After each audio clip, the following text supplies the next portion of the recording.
خواتین، 11:30 بجے کا وقت ہو گیا ہے. ہمارے ماہانہ درس قرآن و حدیث کا ٹائم ہے اور ہم اپنے ماہانہ درس قرآن و حدیث کا آغاز کرنے جا رہے ہیں. آپ تمام حضرات و خواتین کے علم میں کہ ہر ماہ کے دوسرے اتوار کو صبح 11:30 بجے القرآن کورسز نیٹ ورک پاکستان کے زیر اہتمام فکری و اصلاحی موضوعات پر درس قرآن و حدیث کا انعقاد کیا جاتا ہے. آج کا درس قرآن و حدیث بھی ہمارے اس سلسلے کی کڑی ہے اور آج کا ہمارا موضوع آپ تمام حضرات و خواتین کو معلوم ہے کہ پچھلی مرتبہ جو درس قرآن و حدیث ہوا تھا اس کی نشست نمبر 2 ہے. ہمارا موضوع ہے رسول اللہ صلی اللہ علیہ وسلم کی دعوت کو روکنے کے لیے کفار کے 8 حربے اور دور جدید. اور ہمارے مدرس ہیں جامعۃ الرشید کے استاذ اور مفتی جناب مفتی احمد افنان صاحب. جن پوائنٹس پر پچھلی مرتبہ گفتگو ہوئی تھی اور بقیہ پوائنٹس پر جو آج گفتگو ہوگی وہ کچھ اس طریقے سے ہیں. نمبر 1، اللہ کے راستے میں مسلمانوں کو جسمانی تکالیف. نمبر 2، کفار کی طرف سے شعائر اسلام اور مسلمانوں کا مذاق اڑانا. نمبر 3، مسلمانوں کو دنیاوی مال و مرتبہ کا لالچ. نمبر 4، کفار کا اسلام کے خلاف پروپیگنڈا. نمبر 5، مسلمانوں کے ایمان کو کمزور کرنے کے لیے مختلف ہتھ کنڈوں کا استعمال. نمبر 6، مسلمانوں کا سیاسی، معاشی اور معاشرتی بائیکاٹ. نمبر 7، دعوت دین سے باز رکھنے کے لیے مسلمانوں کا قتل. نمبر 8، داعی کے حمایتیوں کو روکنا تاکہ وہ بے یار و مددگار ہو جائیں. یہ تو 8 حربے ہیں جن کا تذکرہ ہوا. کچھ پوائنٹس کو پچھلی مرتبہ ڈسکس کیا گیا تھا اور کچھ پوائنٹس آج ڈسکس کیے جائیں گے. اور نویں بات جو یہ تھی کہ دور جدید میں دین دشمن قوتوں کی طرف سے ان حربوں کو کس کس طرح استعمال کیا جاتا ہے. میں گزارش کروں گا جناب مفتی احمد افنان صاحب سے کہ مذکورہ موضوع پر درس قرآن و حدیث میں اپنی معروضات پیش کریں. جزاکم اللہ. الحمد لله نحمده ونستعينه ونستغفره ونؤمن به ونتوكل عليه ونعوذ بالله من شرور أنفسنا ومن سيئات أعمالنا.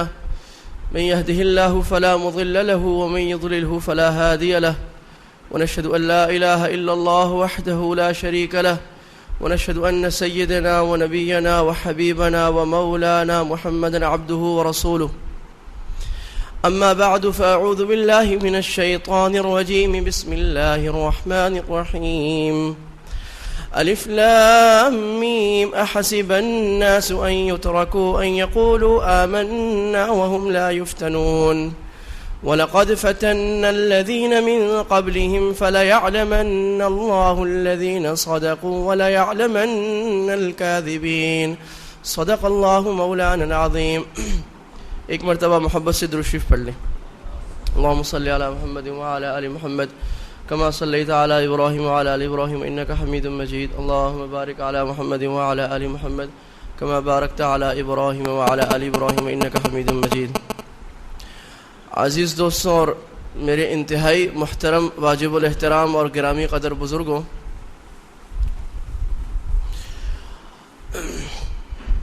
سب سے پہلے تو میں یہ بات عرض کروں گا کہ آپ حضرات جو اتنی استقامت سے ماشاءاللہ اور اتنی دور دور سے تشریف لاتے ہیں، آپ کا یہ مجمع نہایت قابل رشک اور نہایت مبارکباد ہے.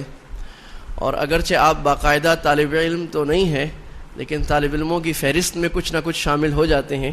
وہ جیسا کہ بعض لوگ انگلی کٹا کر شہیدوں میں شامل ہو جاتے ہیں، تو آپ لوگ بھی ماشاءاللہ طالب علموں میں کچھ نہ کچھ شامل ہو جاتے ہیں، جن کے بارے میں اللہ کے حبیب صلی اللہ علیہ وسلم نے فرمایا تھا کہ جب وہ چلتے ہیں تو ان کے قدموں کے نیچے فرشتے پر بچھاتے ہیں اور ان کے لیے سمندر کی مچھلیاں دعائیں کرتی ہیں. تو چونکہ آپ علم سیکھنے آتے ہیں اور آپ صرف ترغیبی ابتدائی بات سیکھنے نہیں آتے، بلکہ آپ ذرا لیول 2 کی بات سیکھنے آتے ہیں، فکری اور آگے کی باتیں. اور یہاں پر جو ہم لوگ میں سے کوئی بھی بات کرنے آتا ہے تو اس کو یہ بہت اطمینان ہوتا ہے کہ یہ وہ لوگ ہیں، یہاں وہ مجمع بیٹھا ہے جو اسلام کے مبادیات اور بنیادی باتیں الحمدللہ پہلے ہی سمجھا بیٹھا ہے، کتنے سالوں سے اپنے وقت کے جید اور بڑے علماء کرام کے بیانات سن رہا ہے. لہٰذا ان سے ہم کھل کر اپنے دل کی بات اور جو حقیقی بات کرنے اور سمجھانے کی ہے وہ کر سکتے ہیں. تو اللہ آپ سب حضرات کو جزائے خیر نصیب فرمائے. اس کے بعد جو بات آج کا موضوع ہے، چونکہ اس کی تمہید میں پچھلے ہفتے باندھ چکا تھا، لیکن میں پھر ذرا خلاصہ عرض کر دوں تاکہ بات تازہ ہو جائے. بات یہ چلی تھی کہ قرآن مجید کی آیت جو میں نے پڑھی ہے، سورہ عنکبوت کی پہلی آیت ہے. اللہ تعالیٰ فرماتے ہیں احسب الناس ان یترکوا ان یقولوا آمنا، کیا لوگوں نے یہ سمجھ لیا کہ آمنا کہنے کے بعد، ایمان لانے کے بعد ہمیں آزمایا نہیں جائے گا اور مزے آ جائیں گے؟ اور یہ کوئی پھولوں کی سیج ہے؟ دین کوئی پھولوں کی سیج ہے کہ آمنا کہا، ایمان لائے، لا الہ الا اللہ کہہ دیا، اب لڈو ملیں گے، حلوے ملیں گے، نذرانے ملیں گے؟ تو یہ بات نہیں ہے. اللہ فرماتے نہیں، اللہ کی پوری دنیا کی تاریخ گواہ ہے. وَلَقَدْ فَتَنَّ الَّذِينَ مِن قَبْلِهِمْ، آدم علیہ السلام، نوح علیہ السلام سے لے کر محمد عربی صلی اللہ علیہ وسلم تک جتنے لوگ آئے اور جنہوں نے لا الہ کہا اور اس پر ثابت قدم رہے، ان کو اللہ کے راستے میں زبردست ترین آزمائشیں آئیں اور مخالفتوں کا سامنا رہا، اور زبردست قسم کے حربے ان کے خلاف آزمائے گئے، اور دشمنوں سے جو کچھ بن پڑا ان کا راستہ روکنے کے لیے کام کیا. لیکن جب وہ ثابت قدم رہے تو فتح اللہ تعالیٰ نے ایمان والوں ہی کو دی.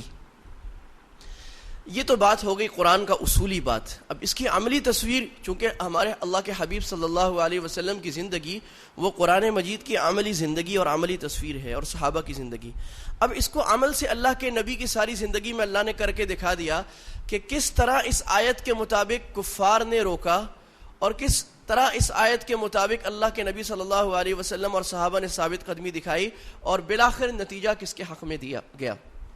یہ میں نے عرض کیا تھا تقریباً 8 حربے بنتے ہیں، ویسے تو زیادہ ہیں، میں نے خلاصہ کر کے 8 اسلوب بنا دیے کہ وہ بڑے بڑے 8 طریقے جو کافر اور اسلام مخالف یا دین کے راستے کو روکنے کے لیے لوگ آزماتے ہیں اور ازل سے کرتے ہیں. ان کا نام بدل جاتا ہے، ان کا طریقہ کار بدل جاتا ہے، ان کے اوزار بدل جاتے ہیں، ان کے ٹولز بدل جاتے ہیں، ان کے طریقہ کار بدل جاتے ہیں، لیکن بنیادی طور پر یہ 8-9 طریقے ہی ہیں جو کافر ازل سے لے کر ابد تک آزماتے رہے ہیں. انہی طریقوں کو اللہ تعالیٰ نے قرآن مجید میں ذکر کیا. قرآن تاریخ کی کتاب بھی ہے، عاد کی تاریخ، ثمود کی تاریخ، صالح علیہ السلام کی تاریخ، نوح علیہ السلام کی تاریخ. وہ کیسی دعوت دی، قوم نے ان کے مقابلے میں کیا بولا، کس طرح کی الزام تراشیاں کی، کس طرح کی مخالفت کی، کس طرح کے مطالبات کیے، آخر میں کیا سازش کی، سارا ایک ہی تاریخ اور پورا ایک ہی پیٹرن ہے. ایک ہی بات چلتی ہے آخر میں کہ جو آدمی اللہ کے دین پر چلے گا اور صحیح چلے گا اس کو لازماً مخالفت آئے گی، اور اگر مخالفت کے مقابلے میں اس نے دین حق کو تھامے رکھا تو انشاءاللہ فتح اس کی ہوگی. اب میں نے پچھلے ہفتے 3-4 باتیں کی تھیں کہ سب سے پہلی بات مذاق اڑایا جاتا ہے، اسلام والوں کا جو دین پر صحیح چلتے ہیں مذاق اڑایا جاتا ہے. میں نے عرض کیا تھا رسول اللہ کے دور میں کیسے اڑایا گیا، آج کل کے دور میں کیسے مذاق اڑایا جاتا ہے.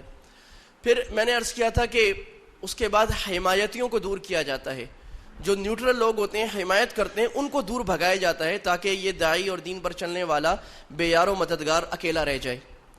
تیسرا کام یہ کیا جاتا ہے کہ ان کو مارا پیٹا جاتا ہے، ان کے خلاف جسمانی تکالیف آزمائی جاتی ہیں، اور وہ تفصیل سے ہم نے بات کی تھی کہ صحابہ پر اور خود رسول جناب محمد عربی صلی اللہ علیہ وسلم پر کس قسم کی آزمائشیں اور مصیبتیں آئی تھیں.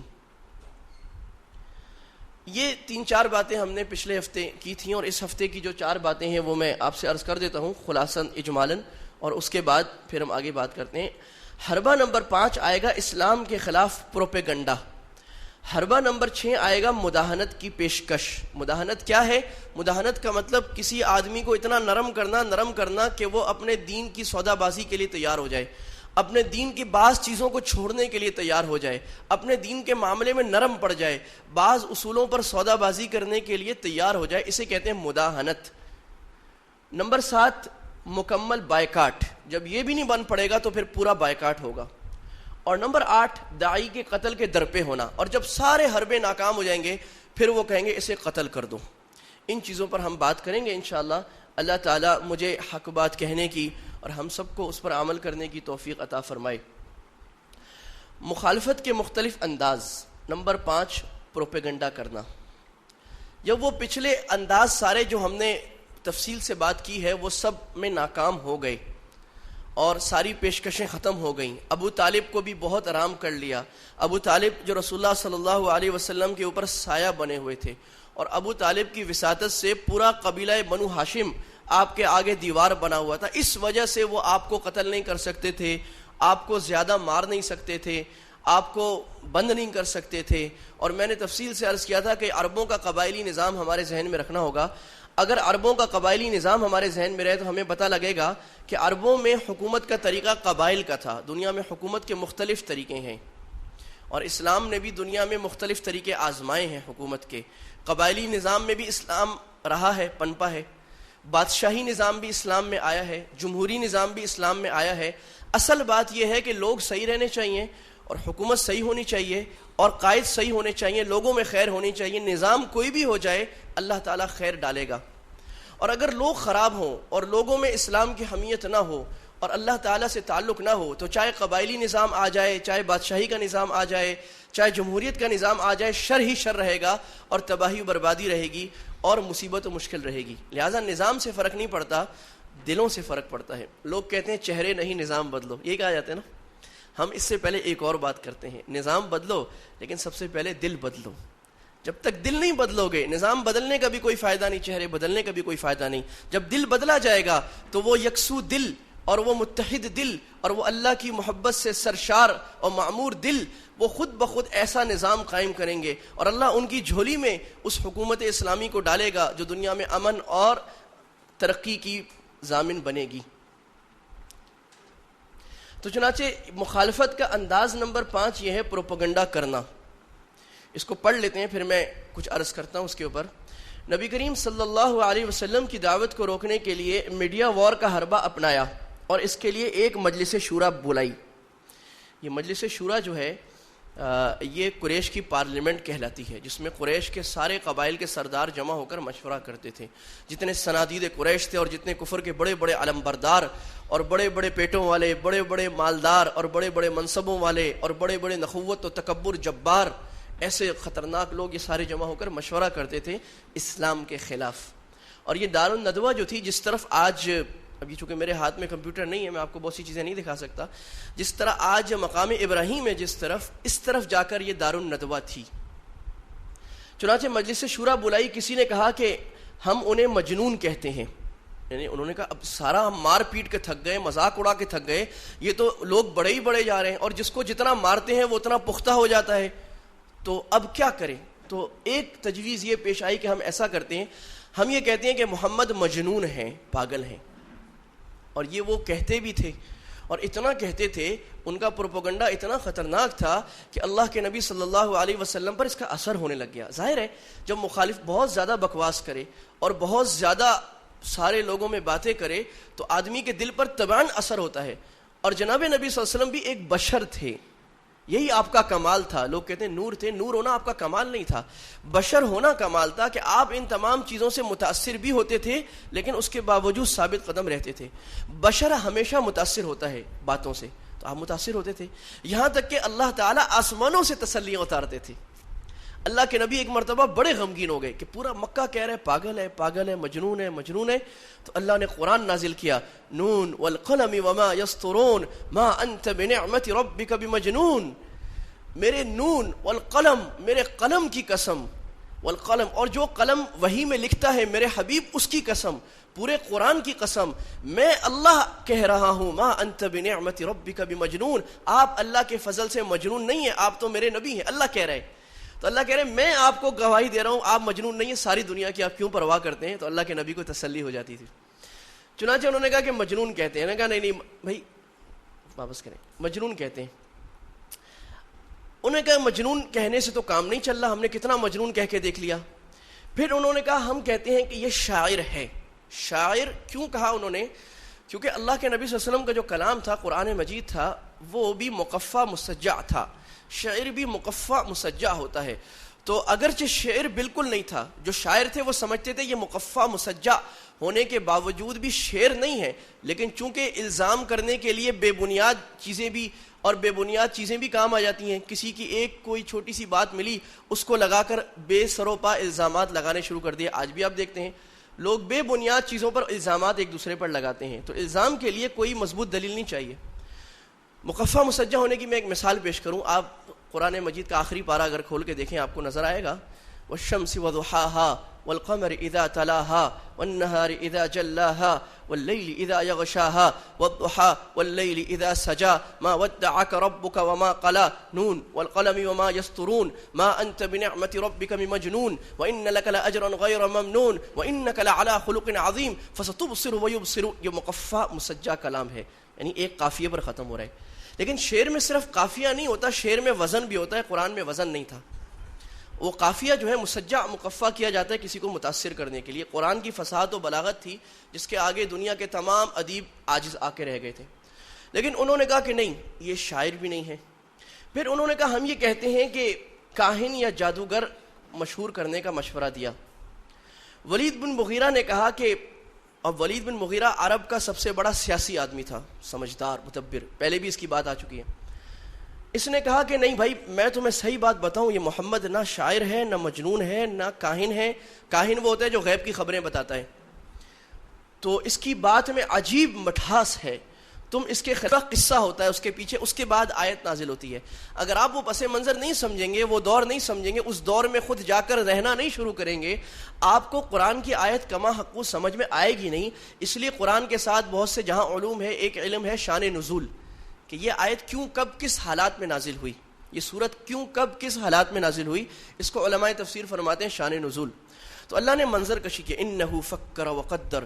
ولید بن مغیرہ نے سوچا، اندازہ لگایا. فقتل کیف قدر، اللہ اس کا تباہی کرے، کتنا ہی گندا اندازہ لگایا. ثم قتل کیف قدر، پھر اس کا ستیہ ناس ہو، کتنا گندا اندازہ لگایا. پھر کیا کہا، ما ھذا انہ فکر فقتل کیف ثم قتل ثم نظر، پھر لوگوں کی طرف دیکھا یوں کر کے. ثم عبس، پھر تیوری چڑھائی. ثم عبس وادبر، پھر پیٹ پھیر کر چلا گیا. جیسے ایک آدمی سوچ رہا ہوتا ہے نا، ہاتھ پیچھے رکھتا ہے، یوں گھومتا ہے، بہت بڑا بننے کے لیے، بڑا سیاسی، بڑا مدبر بننے کے لیے لوگوں کی نظروں میں کبھی آگے جاتا ہے کبھی پیچھے جاتا ہے، جیسے بہت بڑی بات سوچ رہا ہے. آخر میں کیا کہا، ان ھذا الا قول البشر، یہ تو بشر کا کلام ہے اور یہ جادوگر ہے. یعنی مانتے تھے کچھ نہیں، پھر بھی کہا جادوگر ہے. اب یہ اقرار کر چکے ہیں کہ اللہ کے نبی جادوگر نہیں ہیں، لیکن پھر بھی پروپیگنڈا کرنے کے لیے کہہ رہے ہیں کہ جادوگر ہے. پروپیگنڈا کس کو کہتے ہیں میں آگے بات کروں گا. ہمارا جو انداز چلتا ہے سیرت میں کہ واقعات بیان کر کے آخر میں دور حاضر پر تطبیق اور اس سے حاصل ہونے والے نتائج. لیکن میں یہاں صرف پروپیگنڈے کی تعریف آپ کو عرض کر دوں. پروپیگنڈے کی تعریف یہ ہے کہ جھوٹ کو اتنا بولو کہ سچ لگنے لگے دنیا کو. یہ ایک تعریف جو انسائکلوپیڈیاز میں کی جاتی ہے، ڈکشنریز میں. لیکن اس کی صحیح تعریف یہ ہے کہ جھوٹ کو اتنا بولو کہ خود کو بھی سچ لگنے لگے. یہ تعریف صحیح ہے پروپیگنڈے کی. یعنی اتنا، آپ جیسے آج کل آپ دیکھتے ہو لفظ ایک بولتے ہیں لوگ، ٹیررسٹ. یہ لوگوں کے دماغوں پہ مار کے اتنا کر دیا کہ لوگوں کا دماغ ہی اس کے نیچے آ گیا. لوگوں نے مان لیا ہاں یہ دہشت گرد ہے، ٹیررسٹ ہے. اس کو کہتے ہیں پروپیگنڈا. اس پر ایک واقعہ بڑا عجیب یاد آ رہا ہے حضرت عمر رضی اللہ تعالیٰ عنہ کا. حضرت عمر رضی اللہ تعالیٰ عنہ کے اسلام لانے سے پہلے ان کے دل میں اسلام آنا شروع ہو گیا تھا. اور یہ پہلی چوٹ پڑی تھی کہ حضرت عمر کعبے میں بیٹھے تھے. رسول اللہ صلی اللہ علیہ وسلم کی عادت مبارکہ تھی، آپ کعبے کے پاس تشریف لا کر اور قرآن نمازوں میں نفلوں میں قرآن پڑھا کرتے تھے. اس وقت سورہ حاقہ نازل ہوئی تھی، الحاقۃ ما الحاقہ وما ادراک ما الحاقہ. اللہ کے نبی نے قرآن پڑھنا شروع کیا. حضرت عمر کعبہ کے پردوں میں چھپ گئے کہ سنوں تو صحیح کہتا کیا ہے. تو آپ نے پورا سورہ حاقہ جب پڑھی اور قیامت کا عجیب منظر اور اصحاب میمن، یمین والے ان کا دایاں ہاتھ میں اعمال نامہ اور شمال والے ان کو زنجیروں میں باندھا جائے گا، اور یہ تو حضرت عمر کانپنے لگ گئے. اور کانپتے کانپتے کہا کہ ما اسحرہ ما اسحرہ ما اشعرہ، اوہو کتنا بڑا شعر ہے. تو اللہ کے نبی نے فوراً اس کے بعد سورہ حاقہ کی آیت پڑھی، وما هو بقول شاعر، یہ کسی شاعر کا کلام نہیں ہے، قلیلا ما تؤمنون، تم ایمان نہیں لاتے. تو حضرت عمر نے دل میں کہا، دل میں، ما اکحنہ، اوہو کتنا کاہن ہے، اس نے میرے دل کی بات پڑھ لی. تو اللہ کے نبی نے اس کے فوراً بات آئے پڑھی، ولا بقول کاہن قلیلا ما تذکرون، یہ کسی کاہن کا قول بھی نہیں ہے، تم نصیحت نہیں حاصل کرتے. تنزیل من رب العالمین، یہ تو اللہ تبارک و تعالیٰ کی طرف سے اتارا گیا کلام ہے. افبہذا الحدیث انتم مدہنون، اب بھی نہیں مانتے. تو حضرت عمر کے دل میں چوٹ لگ گئی کہ یہ کیا ہے، میں جو دل میں بولتا ہوں اللہ کے نبی قرآن میں وہ پڑھتے ہیں. تو یہاں سے پہلی چوٹ آ گئی تھی. آگے چلیں، یہ ایک حربہ ہو گیا. تو چنانچہ قریش نے کیا کیا کہ ابو لہب، ابو جہل اور جبیر، ابو البختری، یہ جتنے لوگ تھے یہ مکہ کے دروازوں پر کھڑے ہو جاتے، اور جو بھی آدمی مکہ میں آنے لگتا اس کو کہتے ایک آدمی آیا ہے جو جادوگر ہے، پاگل ہے، ماں باپ میں جدائی ڈالتا ہے، بھائی بہن میں جدائی ڈالتا ہے، قبیلوں میں جدائی ڈالتا ہے، لوگوں کو لڑاتا ہے، ہمارے آباء و اجداد کے پرانے دین کا بدخواہ ہے، ہم ملک کے امن کو تباہ کرنا چاہتا ہے، ملک کے نظام کو تباہ کرنا چاہتا ہے، دہشت گرد ہے، اس طرح کی باتیں. جو بھی، کیونکہ مکہ مرکز تھا، یہ یاد رکھیے ذرا، مکہ جو تھا نا وہ پورے عرب کا مرکز تھا، اور قریش کو جو سرداری حاصل تھی وہ بھی اسی وجہ سے تھی کہ یہ کعبے کے نگہبان تھے. اس کو بھی قرآن میں اللہ نے 2-3 جگہ فرمایا ہے. اور اللہ کے نبی صلی اللہ علیہ وسلم نے بعد میں جو اپنی وفات سے پہلے فرمایا تھا الائمۃ من قریش، کہ خلیفہ جو ہوں گے قریش سے ہوں گے. اس کی بھی ایک وجہ ہے، اس کی وجہ یہی ہے کہ قریش کو سرداری حاصل تھی عرب میں، اور آپ حکومت ایسے لوگوں کو دینا چاہتے تھے جن کا لوہا پہلے سے عرب میں مانا جاتا تھا. چنانچہ ساری دنیا کا عرب اور پورا عالم عرب آتا تھا مکہ میں، اور مکہ میں آپ کی دعوت چل رہی تھی، لہٰذا پورے عرب کے دماغوں میں یہ پروپیگنڈا ڈالا گیا انہوں نے. آگے چلیے، مخالفت کا انداز نمبر 6، مداہنت کی پیشکش. جب اس سے بھی راستہ نہ روک سکے اور انہوں نے دیکھا کہ ہم کسی کے کان بھرتے ہیں، اور ایک مرتبہ اس کے کان میں نبی صلی اللہ علیہ وسلم کی تلاوت کردہ ایک آیت پڑ جاتی ہے، یا کوئی صحابی قرآن کی تلاوت کرتا ہے یا 2 باتیں کرتا ہے، وہ فوراً مان جاتا ہے، ایسی عجیب تاثیر ہے، تو اور سٹ پٹائے. انہوں نے کہا کہ اب مداہنت کی پیشکش ان کو کرتے ہیں، اب مذاکرات کرتے ہیں مٹھاس سے، نہ خنجر کے اندر زہر بھگو کر ان کو مارتے ہیں اور دودھ کے اندر زہر ڈال کے ان کو پیش کرتے ہیں. چنانچہ اس سے بھی راستہ نہ روک سکے تو مشرکین کے بڑے بڑے سردار آئے اللہ کے نبی صلی اللہ علیہ وسلم کے پاس، کہا ہم نے آپ سے مذاکرات کرنے ہیں، راؤنڈ ٹیبل کانفرنس کرنی ہے. کہا ٹھیک ہے کرو. پیشکش کی کہ ہم ایک دوسرے کے معبودوں کی عبادت کرتے ہیں، جو بھی بات صحیح ہوئی اس پر ہم دونوں کا عمل ہو جائے گا. اس پر اللہ نے سورہ کافرون نازل فرمائی. یعنی کیا؟ یہ کہا بھئی تم یہ کہتے ہو نا کہ اللہ کی عبادت کرنی چاہیے، ہم یہ کہتے ہیں لات و منات و عزا کی عبادت کرنی چاہیے، چلو ایسا کرتے ہیں اللہ کی عبادت بھی کرتے ہیں، آپ کی بات بھی صحیح ہو جائے گی، اور لات منات کی عبادت بھی کرتے ہیں، ہماری بات بھی صحیح ہو جائے گی. جھگڑا کرنے کی ضرورت کیا ہے؟ ایسے خواہ مخواہ جھگڑا ڈالا ہے آپ نے، توحید توحید توحید، اور ایک اللہ سے ہوتا ہے، اللہ کے سوا کسی سے نہیں ہوتا. اور خواہ مخواہ ہمارے معبودوں کو گالیاں نکالتے ہو. وہ یہ کہتے تھے گالیاں نکالتے ہو. جو اللہ کے نبی کہتے تھے نا، قرآن کہتا تھا کہ معبود کچھ کر سکتے نہیں، ان کے ہاتھ میں مکھی نہیں، ان کے ہاتھ میں مچھر نہیں، مچھر بنا سکتے نہیں، مکھی اڑا سکتے نہیں. ان اللہ لا یستحی ان یضرب مثلا ما بعوضہ، اللہ کہتے ہیں مچھر تو درکنار، مچھر کا پر نہیں بنا سکتے. تو کہتے تھے ہمارے معبودوں کو ذلیل کر رہے ہو، ہمارے معبودوں کی گستاخی کر رہے ہو، وہ تو اتنے بڑے ہیں تم ان کی گستاخی کر رہے ہو. تو کہتے تھے گستاخی نہیں کرو، مخالفت کی باتیں نہیں کرو، اتحاد کی بات کرتے ہیں، مل کر بیٹھتے ہیں، اس میں تم بھی خوش ہم بھی خوش. تو اللہ نے سورہ کافرون نازل فرمائی، قل یا ایھا الکافرون، اے میرے حبیب کافروں سے کہہ دیجئے، لا اعبد ما تعبدون، میں ان معبودان باطلاں کی کبھی عبادت نہیں کر سکتا جن کی تم عبادت کرتے ہو، ولا انتم عابدون ما اعبد، اور تم اللہ ایک اکیلے کی عبادت نہیں کرتے، نہ کرو. لکم دینکم ولی دین، تمہارے لیے تمہارا دین ہے، میرے لیے میرا دین ہے. جھگڑے کی بات میں بھی نہیں کر رہا، میں کون سا جھگڑا کر رہا ہوں، میں کون سا تمہیں مار رہا ہوں، میں تو دعوت دے رہا ہوں توحید کی، تم اپنی دعوت دو، میں اپنی دعوت دیتا ہوں. آزادی اظہار رائے ہو، فریڈم آف سپیچ ہو، جس کو لوگوں کو اظہار دے دو، لوگوں کو آزادی دے دو، لوگ اپنے ضمیر سے اپنے دل سے جس کی بات ماننا چاہیں مان لیں، نہ تم تلوار اٹھاؤ نہ میں تلوار اٹھاتا ہوں. اب اس پر پھر تنگ آ گئے. انہوں نے کہا چلو ہم ذرا ایک قدم نیچے آتے ہیں، مذاکرات پر ہم ایک قدم نیچے آتے ہیں. چنانچہ انہوں نے اگلی پیشکش یہ کی، کہا کہ قرآن میں چلو ایسا کر لو، سارا قرآن نہیں بدلو، آپ اپنی توحید کی دعوت دیتے رہو. ایک بات کر دو کہ قرآن میں ہمارے معبودوں کے خلاف جو باتیں ہیں انہیں حذف کر دو. جو قرآن یہ کہتا ہے تمہارے معبودان باطلہ کچھ نہیں کر سکتے، اور جہاں قرآن یہ کہتا ہے ایک اللہ ہی سے ہوتا ہے، اور جہاں قرآن کہتا ہے کہ مدبر اللہ، خالق اللہ، مالک اللہ، ساری دنیا کی تقدیریں اللہ کے ہاتھ میں، رازق اللہ، ملاک اللہ، اللہ کے سوا کوئی کر سکتا نہیں. اللہ چاہے ساری دنیا کو تباہ کرے، اللہ چاہے ساری دنیا کو جلا دے، اللہ چاہے فقیر کو غنی بنائے، اللہ چاہے غنی کو فقیر بنائے. اللہ نے آسمانوں کو بلند کیا، اللہ آسمانوں میں تصرف کرتا ہے، زمین میں تصرف، روزی میں تصرف، بچہ دینے والا اللہ، بیٹے دینے والا اللہ، اولاد دینے والا اللہ، کھیتیاں ہری بھری کرنے والا اللہ، رزق کو تنگ کرنے والا اللہ، رزق کو کشادہ کرنے والا عالم، یہ بہترین پرندے بنانے والا اللہ، یہ دنیا میں مخلوقات بنانے والا اللہ. اللہ اللہ اللہ اس کو ختم کرو. یہ صرف اللہ کی بات ختم کرو. یہ کہو اللہ کرتا ہے، یہ نہیں کہو صرف اللہ کرتا ہے. اور جھگڑا جو رہ گیا نا صرف ایک لفظ پر رہ گیا. مجھے یاد آ رہا ہے ہمارے بہت بڑے خطیب گزرے ہیں، اللہ ان کو جزائے خیر دے، اس وقت کافی ضعیف ہیں، مولانا عبد المجید ندیم شاہ صاحب. تو وہ توحید بڑی اچھی بیان کرتے تھے.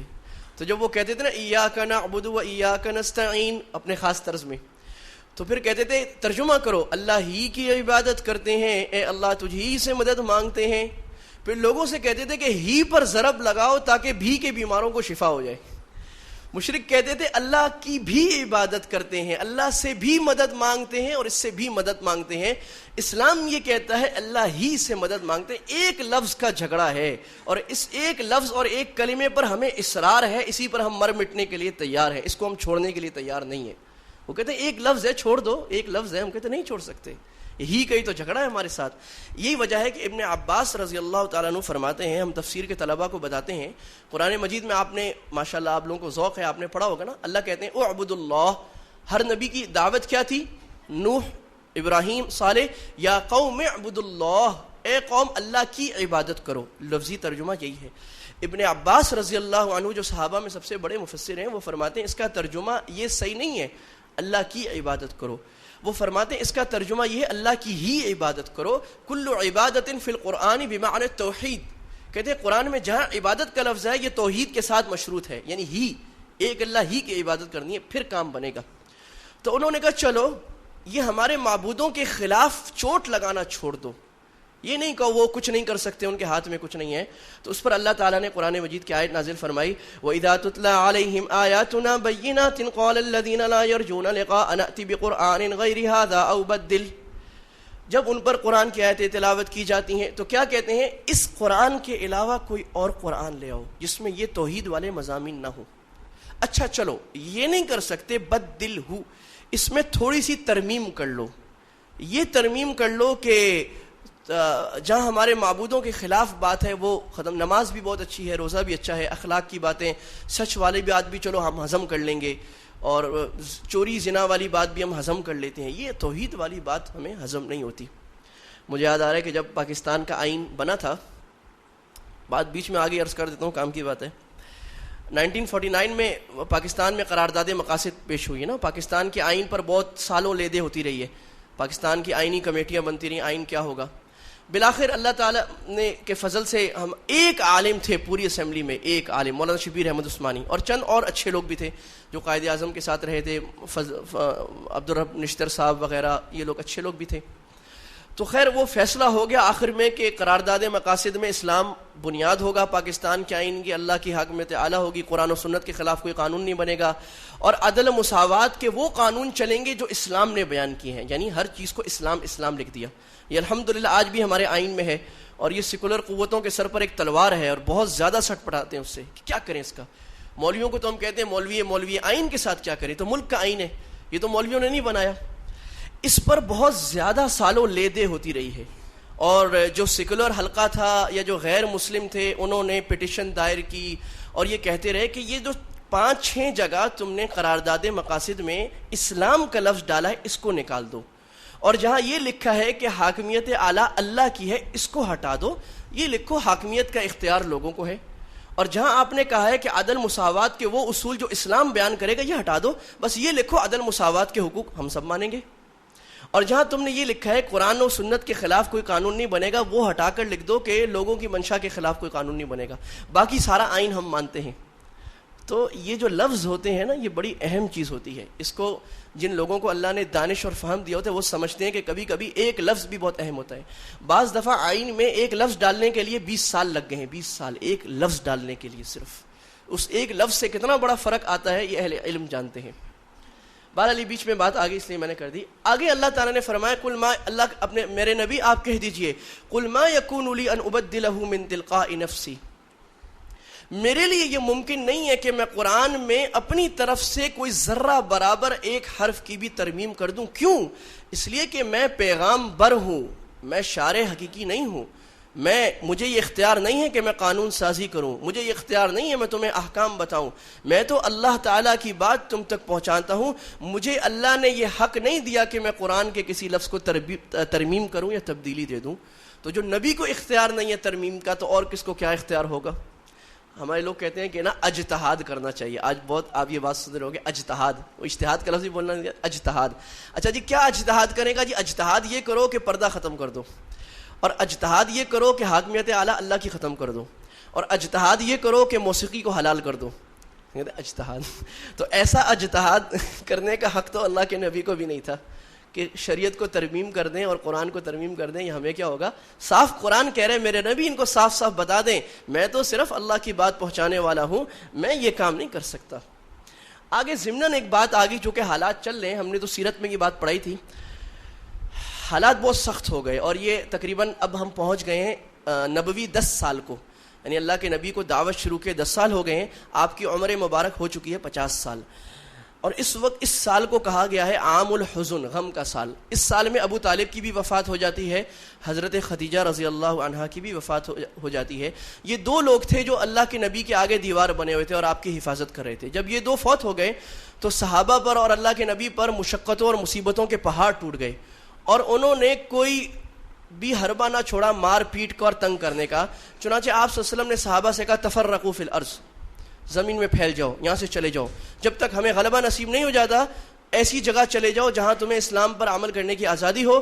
جب دیکھو ہمیں غلبہ ہونے لگے، یہ مصیبتیں ختم ہو جائیں، واپس آ جانا. چنانچہ یہ حبشہ کی طرف ہجرت کی گئی تھی. اور صحابہ نے پوچھا کہ یا رسول اللہ کہاں ہجرت کریں؟ تو آپ نے حبشہ کی طرف اشارہ کر کے فرمایا تھا کہ وہاں جاؤ، وہاں ایک ایسا بادشاہ ہے جو ظلم نہیں کرتا. اللہ کے نبی کو اور اللہ کو ظلم سے بہت نفرت ہے، انصاف بہت پسند ہے. اگر کافر بھی انصاف کرتا ہو آپ اس کی تعریف کرتے ہیں، ہمیشہ آپ نے تعریف کی ہے. اور اگر مسلمان نے بھی ظلم کیا ہے تو آپ نے اس کی مذمت کی ہے. چنانچہ ہمیں بھی یہ کرنا چاہیے، اگر کوئی کافر بھی عدل و انصاف کرتا ہے ہم اس کی تعریف کریں گے، اس کی حمایت. اور اگر ہمارا بھائی بھی ظلم کرتا ہے، چاہے ہمارا بھائی ہے، ہم اس کی مخالفت کریں گے، اس کو روکیں گے کہ یہ کام غلط کر رہے ہیں آپ. آگے چلیں، آگے چلیں. یہ تھوڑا سا نقشہ ہے کہ مکہ سے ہجرت کہاں ہوئی تھی. یہ آپ دیکھ سکتے ہیں، یہ چھوٹے نقشے میں جزیرہ نمائے عرب دکھایا گیا ہے، شبہ جزیرہ نمائے عرب. اور یہ مکہ مکرمہ ہے، اور مکہ مکرمہ سے جنوب مشرق کی طرف، تقریباً جنوب کی طرف یہ حبشہ ہے. نیچے اکسوم نام لکھا ہے. آج کل اس کو کہا جاتا ہے ایتھوپیا. اس زمانے میں بھی وہاں پر عیسائیوں کی حکومت تھی، آج بھی یہ ایک کرسچن اسٹیٹ ہے، عیسائیوں کی حکومت ہے یہاں پر. بہرحال صحابہ یہاں ہجرت کر کے تشریف لے گئے تھے اور پھر دوبارہ واپس آ گئے.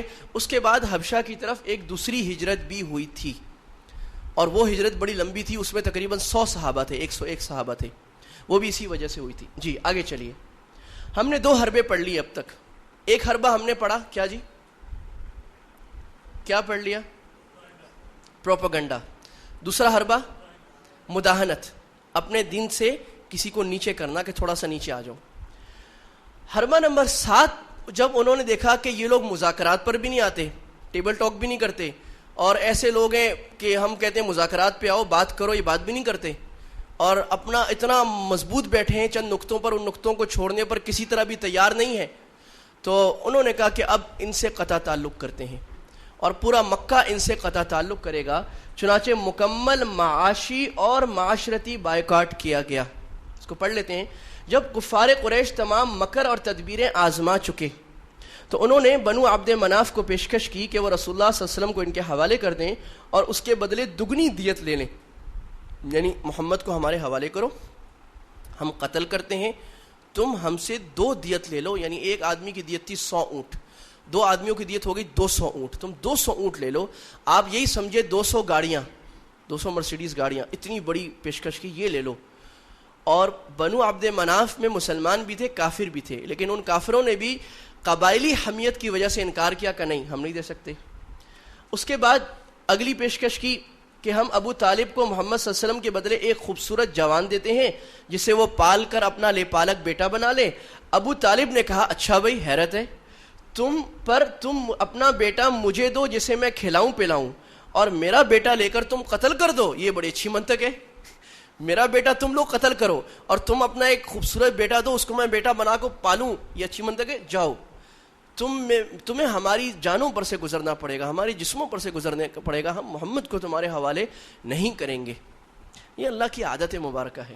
اللہ کبھی کافر سے اسلام کی حفاظت کراتا ہے اور کبھی مسلمان بھی اسلام کی حفاظت نہیں کرتے بلکہ اسلام کے اوپر پھاوڑا چلاتے ہیں. تو اللہ تعالیٰ بتانا چاہتا ہے کہ لوگوں سے کچھ نہیں ہوتا، جو ہوتا ہے اللہ سے ہوتا ہے. اللہ مکھی سے کام لے لے، مچھر سے کام لے لے، اللہ کافر سے کام لے لے، مسلمان سے کام لے لے، کسی انسان کو بڑا نہیں سمجھنا چاہیے، اللہ ہی پر نظر رکھنی چاہیے. آگے چلیں جی. جب یہ بات ہو گئی اور انہوں نے بالکل انکار کیا کہ ہم نہیں مانتے، تو یہ کہا گیا کہ ٹھیک ہے. آخرکار انہوں نے بنو ہاشم سے معاشی بائیکاٹ، فائنینشیل بائیکاٹ کر دیا کہ ان سے نہ کوئی خرید و فروخت کرے گا، نہ نکاح، نہ کسی قسم کا کوئی تعلق رکھے گا. یاد رکھیے قریش بڑا قبیلہ ہے، اس کے نیچے جو اس کی شاخیں ہیں وہ بنو عبد شمس ہے، بنو عبد مناف ہے، بنو ہاشم ہے. محمد صلی اللہ علیہ وسلم کا قبیلہ جو تھا یہ بنو ہاشم کا قبیلہ تھا، جو آپ کے پردادا کا قبیلہ. چنانچہ یہ قبیلہ آپ کے دفاع، انہوں نے کہا اس قبیلے سے ہم بائیکاٹ کرتے ہیں.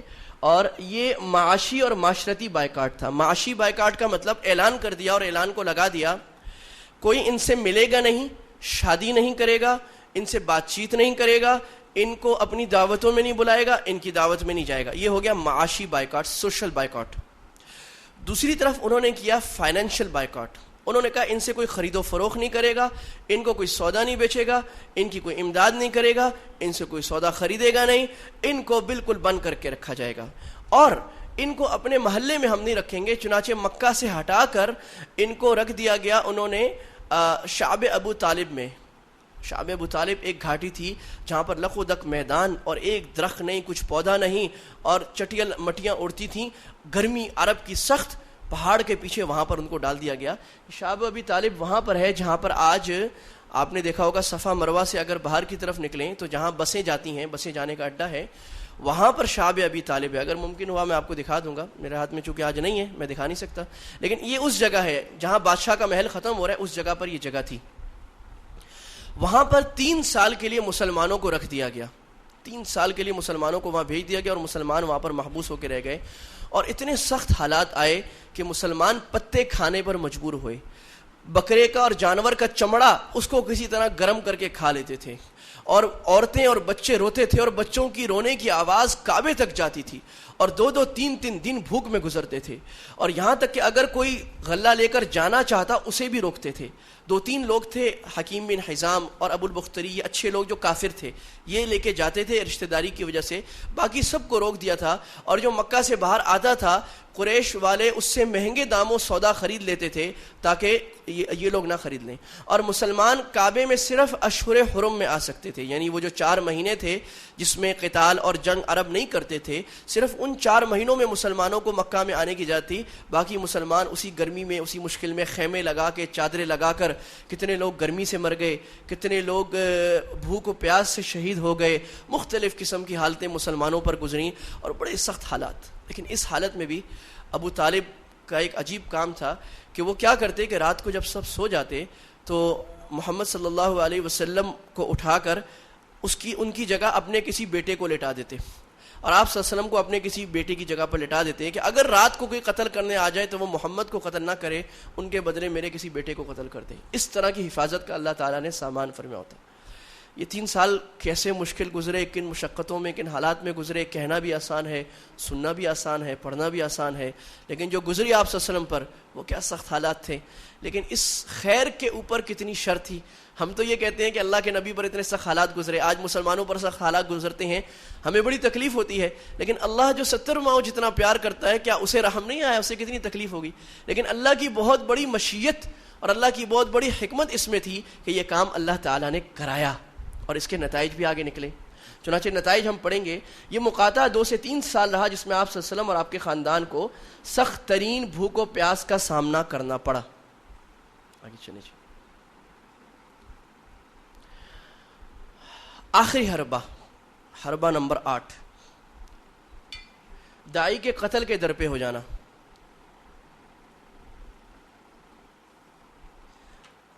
ایک تو آپ قتل کا واقعہ پہلے پڑھ چکے ہیں کہ انہوں نے یہ کہا تھا کہ محمد کو ہمارے حوالے کر دو، ہم اس کو قتل کرتے ہیں اور تم لوگ بیچ میں سے ہٹ جاؤ. یعنی قتل کے در پہ تو تھے.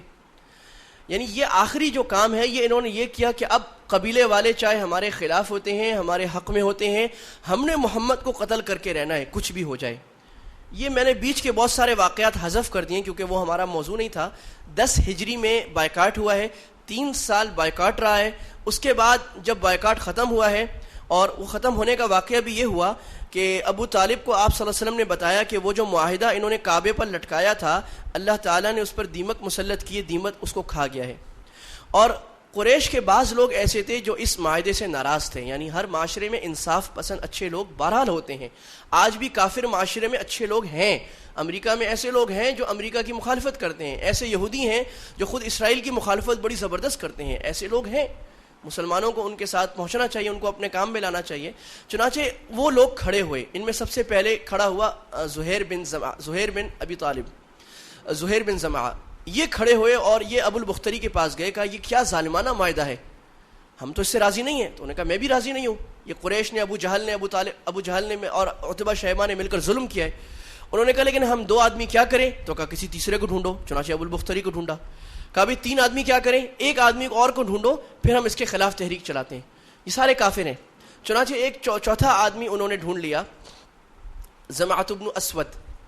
یہ 4 آدمی کھڑے ہوئے اور بڑا اچھے سے خوبصورت کپڑا پہنا. یہ خود بھی سردار تھے، بڑے لوگ تھے.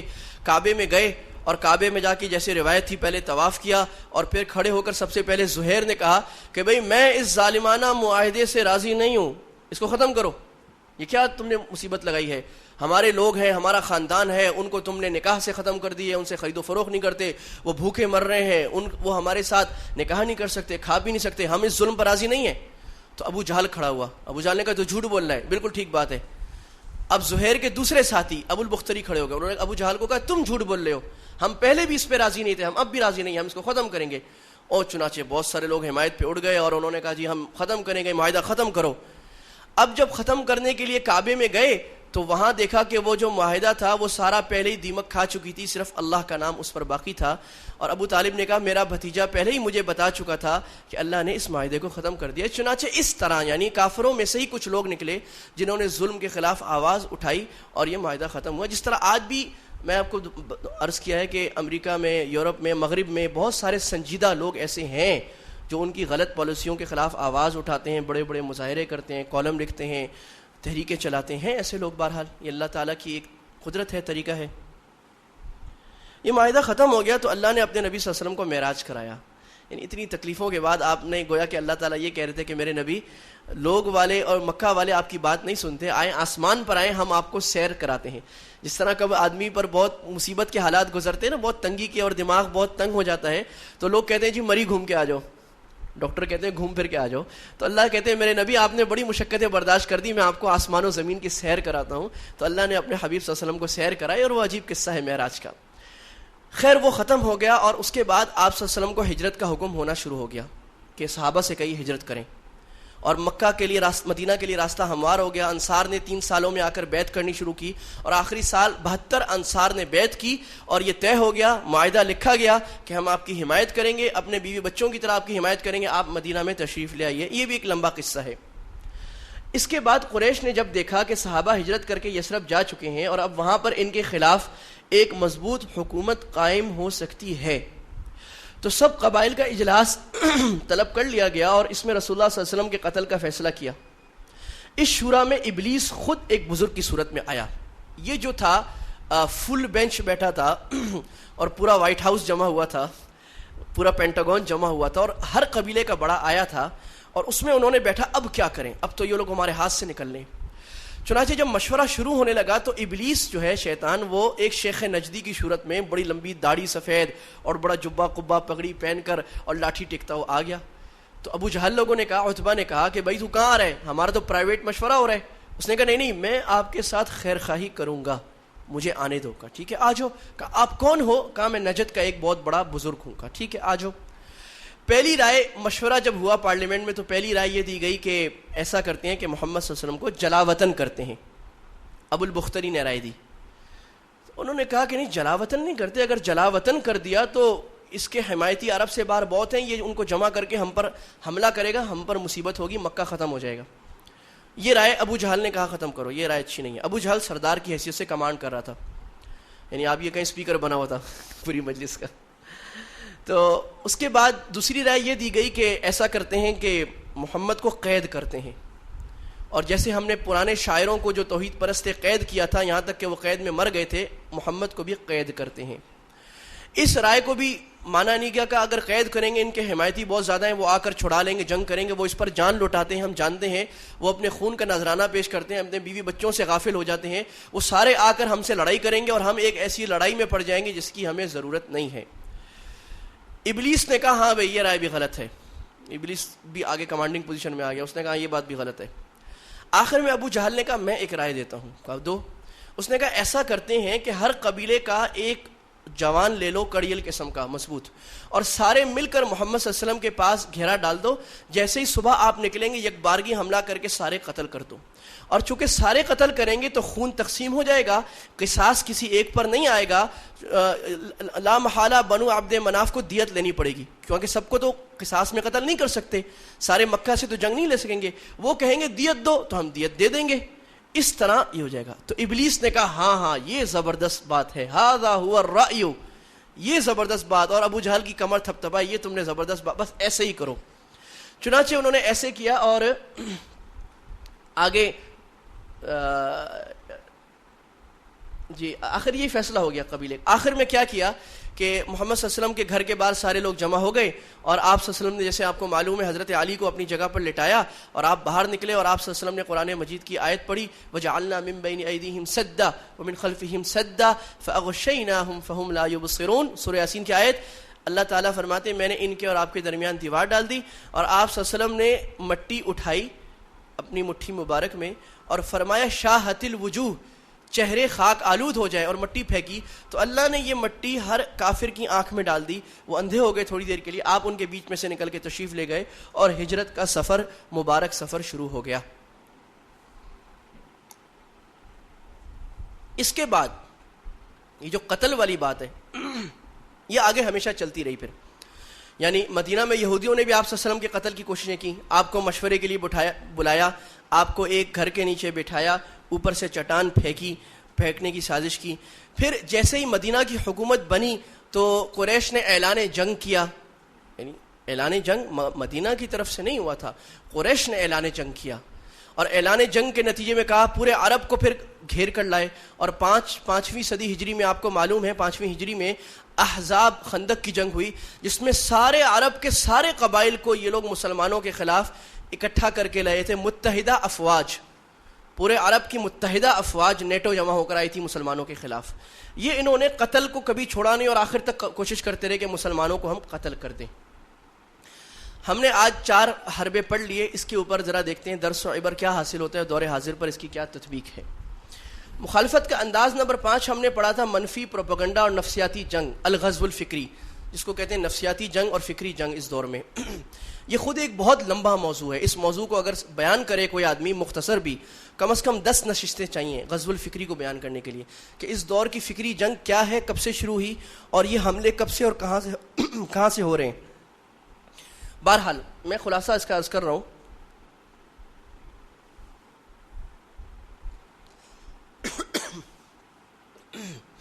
اس زمانے میں یہ جنگ پوری قوت کے ساتھ جاری و ساری ہے, یعنی پروپیگنڈے کی جنگ، بلکہ اسلحہ کی جنگ سے زیادہ شدید اور خطرناک ہے. دیکھیں اسلحے میں کیا ہوتا ہے کہ آپ کسی قوم پر قبضہ کرتے ہیں، اس کی زمین پر قبضہ کرتے ہیں، ان کے دل و دماغ پہ قبضہ نہیں کرتے. جس پر قبضہ کرتے ہیں اس کو پتہ ہوتا ہے ہم جنگ لڑ رہے ہیں، حالت جنگ میں ہیں. ان کو ان کی حفاظت کرنے والی فوج بھی ہوتی ہے، وہ حفاظت بھی کرتے ہیں، اور وہ ہمیشہ ان کے اندر جذبہ حمیت بیدار رہتا ہے، ان کا جذبہ حمیت بھڑکتا ہے. اسلحے کی جنگ میں یہ ہوتا ہے.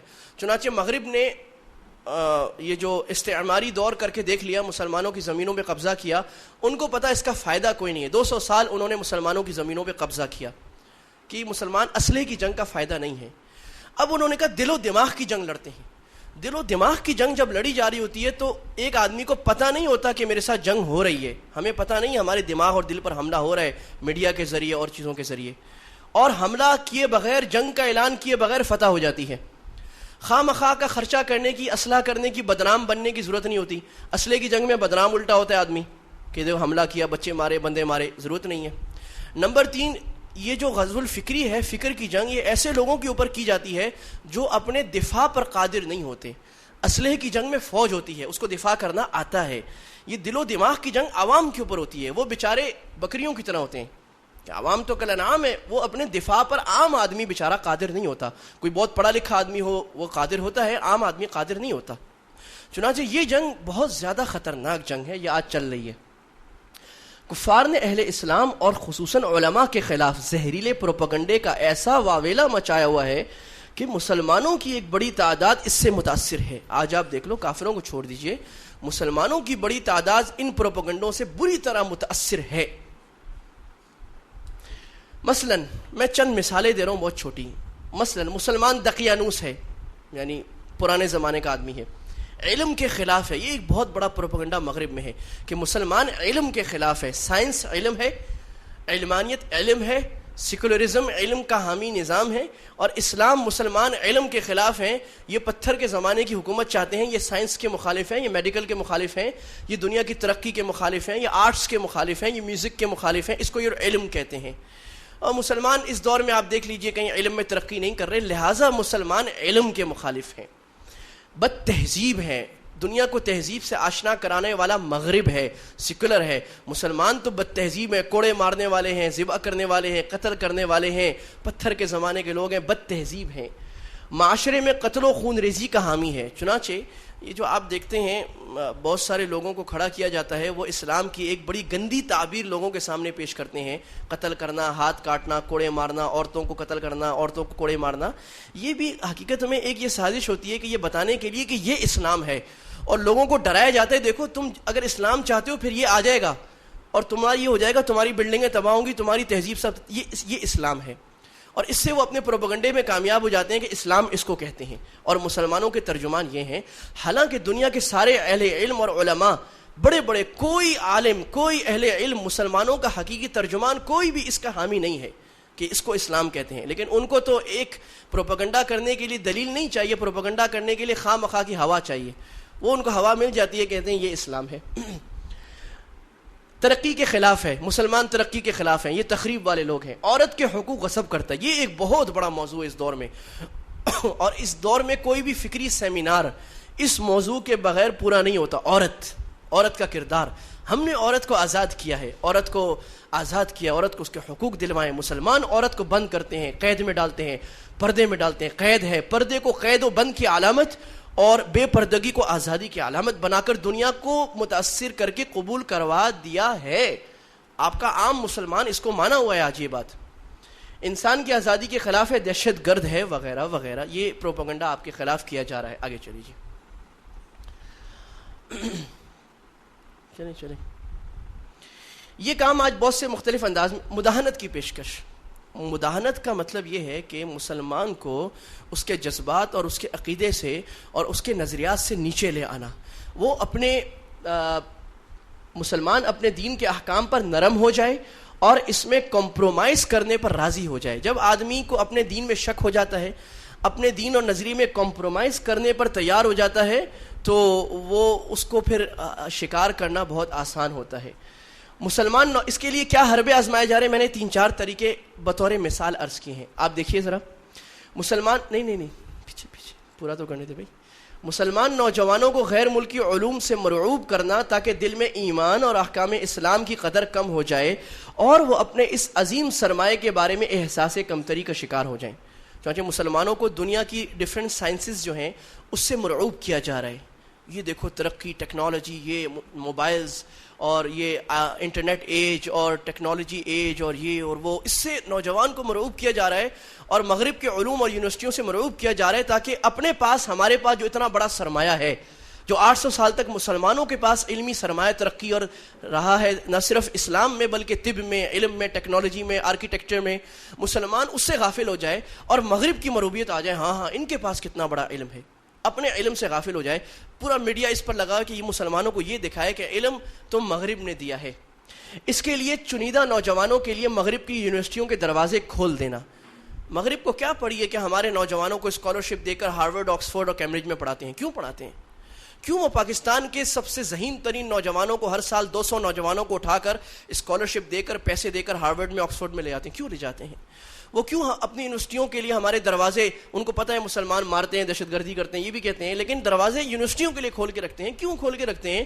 اور خاص طور پر جو عرب شہزادے ہیں، جو وہ طبقہ ہے عالم اسلام کا جس نے سرکردگی میں آنا ہے، ان کو خاص کھینچ کر لے جاتے ہیں، جاہو مال دیتے ہیں، عورتیں دیتے ہیں، ان کو اپنی یونیورسٹیز میں پڑھاتے ہیں اور پورا اپنی ان کی پوری ذہنی ہپٹونائز کرتے ہیں، ذہنی طور پر ان کی تربیت کرتے ہیں. کیوں کرتے ہیں؟ اس لیے کرتے ہیں کہ وہ مسلمانوں کو مداحن کر دیں. جب اس کو بے حیا بنا دیا آپ نے، جب مسلمان کو دوسرا نظریہ دے دیا، ظاہر ہے وہ اپنے نظریے پر مضبوط نہیں رہے گا اور اس سے آپ جو بات منوانا چاہیں مان لے گا. میڈیا وار کو استعمال کرنا، یہ خود ایک بہت بڑا موضوع ہے کہ میڈیا وار کس طرح کی جا رہی ہے. میڈیا اصل میں اس وقت مغرب کا ماؤتھ پیس ہے اور اس جو یہ میڈیا وار ہے، اس کا یہ جو فکری جنگ ہے، اس کا سب سے بڑا ہرکارہ اور سب سے بڑا فوجی، اور اگر شطرنج کی زبان میں کہا جائے تو گھوڑا ان کا جو چال اس طرح چلتا ہے کہ جس طرح پتہ نہیں چلتا کہاں سے آیا اور کہاں مارے گا، یہ میڈیا ہے جس کو وہ لوگ استعمال کرتے ہیں اپنے اس مقصد کے لیے، ہر مذمومہ مقصد کے لیے. آخری بات، دنیا کی لذات اور خواہشات حاصل کرنے کے موقع عام کر دینا، ٹی وی، انٹرنیٹ، موبائلز وغیرہ. یہ جب ایک مسلمان کو آپ لذتیں عام کریں گے، اس کو بے حیا بنائیں گے، اس کو لذتوں کا نادیدہ بنائیں گے اور لذتوں کے پیچھے لگائیں گے، تو وہ اپنے دین اور اسلام کو چھوڑ دے گا اور اس سے آپ جو کام کروانا چاہیں کروا سکتے ہیں.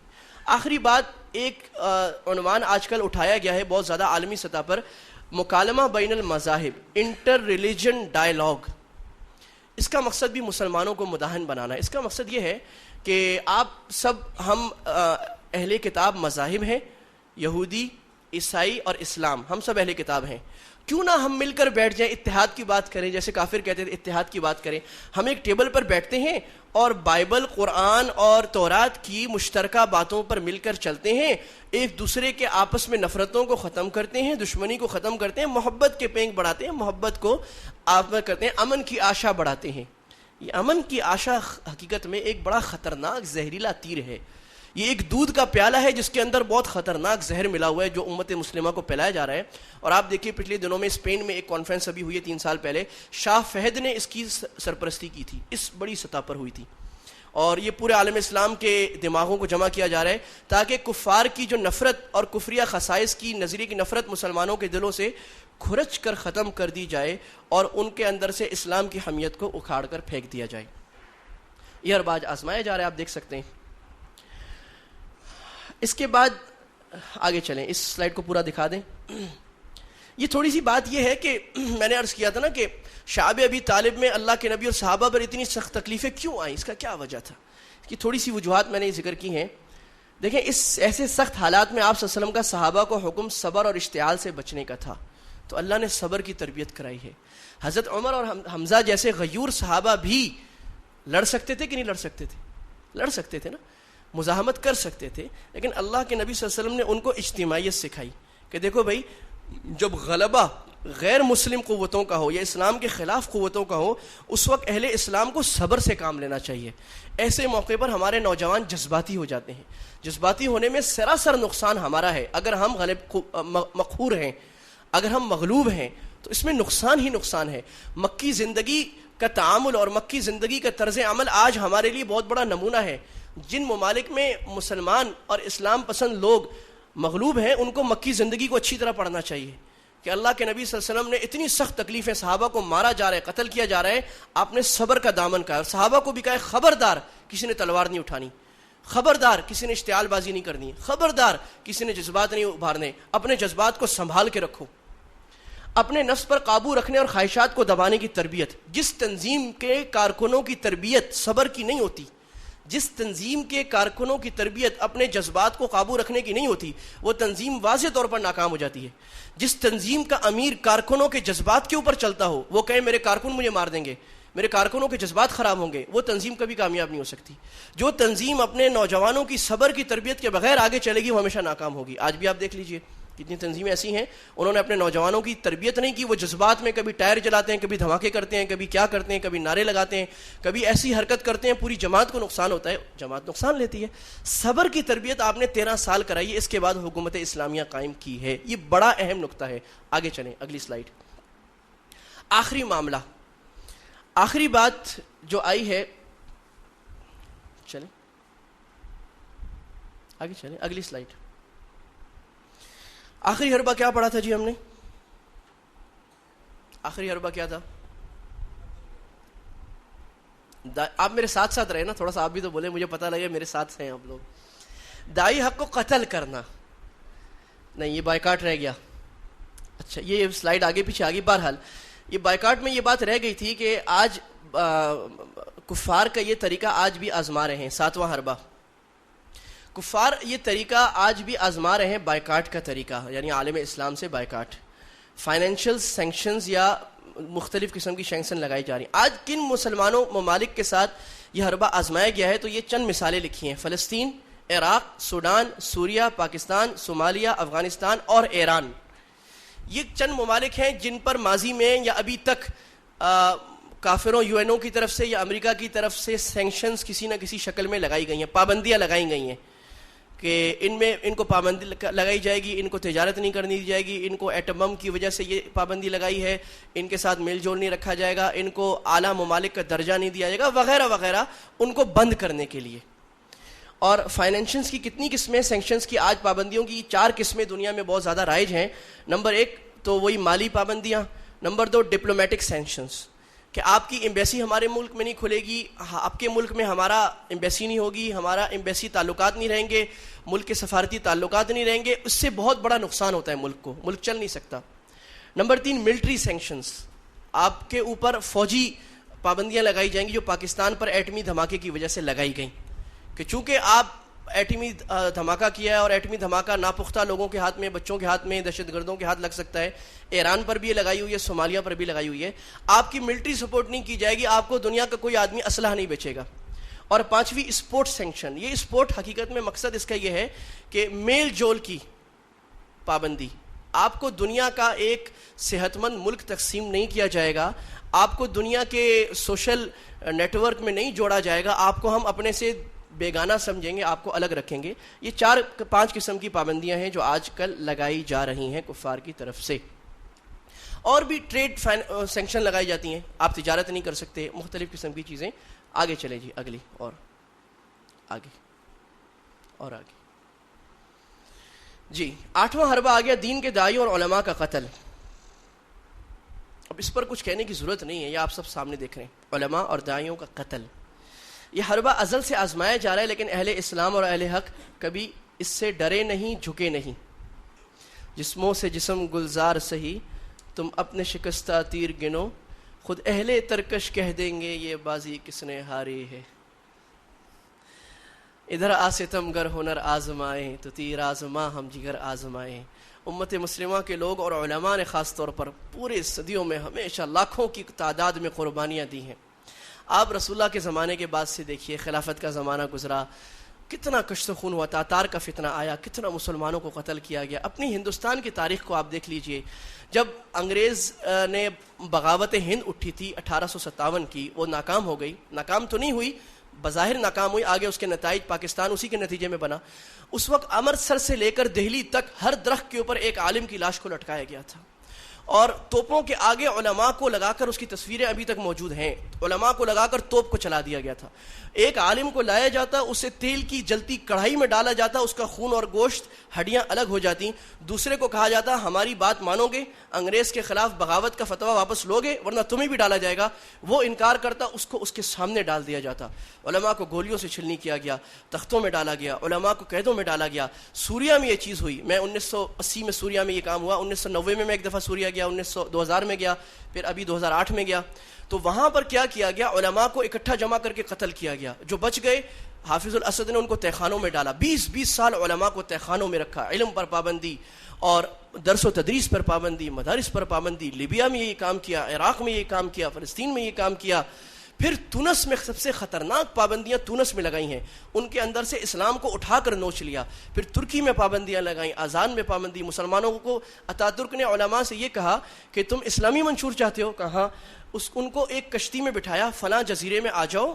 اس جزیرے کو بھی ہم نے دیکھا ہے، وہاں پر آ کر ہم تم سے مذاکرات کریں گے اور تمہاری بات مانیں گے. اس جزیرے میں جب علماء چلے اور پورے جہاز کو غرق کر دیا اور سارے علماء اور پوری قیادت کو اڑا کر رکھ دیا. اور پھر جو دین کے حامی لوگ تھے ان کو ایک ایک کر کے مارا گیا. ایجپٹ میں یہی ہوا. اخوان اٹھے، تقریباً 1-2 لاکھ کی تعداد میں اخوان کو قتل کیا گیا ناصر نے، اور شیخ قطب کو مارا گیا، حسن البنا کو مارا گیا. اخوان والوں کے ساتھ ان کے پیروں میں رسی ڈال کر ان کو گاڑیوں کے ساتھ گھسیڑا گیا صحراؤں میں، اس طرح قتل کر دیا گیا. یعنی مار مار کر ایک تاریخ رقم کی امت نے. لیکن امت کبھی بھی پیچھے نہیں ہٹی. اور آپ دیکھ رہے ہیں کہ ایک آدمی کے ہاتھ سے جھنڈا گرتا ہے، 2 آدمی اور آگے بڑھ کر جھنڈا اٹھاتے ہیں، اور وہ 2 گرتے ہیں تو 3 اور آگے اٹھ کر، ایک اسامہ مارتے ہیں 100 اسامے آگے اور واپس آتے ہیں. اور وہ لوگ اسی سے سٹ پٹاتے ہیں یہ کون سی امت ہے، کون سی قوم ہے. ہم نے ان کے ہزاروں لوگ مار دیے، لاکھوں لوگ مار دیے، پوری پود ختم کر دی، پوری قیادت اڑا کے رکھ دی. پھر کہیں سے ایک چنگاری ہوتی ہے، چند 100 سال بعد وہ بھڑکتی ہے اور سارے لوگ وہی حمیت لے کے دوبارہ آ جاتے ہیں. ہم نے پورے عالم اسلام کا صفایا کیا ہے، لوگوں کو مارا ہے، یہ لوگ پھر اٹھ کے آتے ہیں اور دوبارہ سے اب ریوائول آف اسلام دنیا میں آ رہا ہے. اور یہ بات کہی جا رہی ہے کہ اگلی صدی اسلام کی ہوگی. پوری دنیا میں اسلام کی ایک نشت ثانیہ ہے.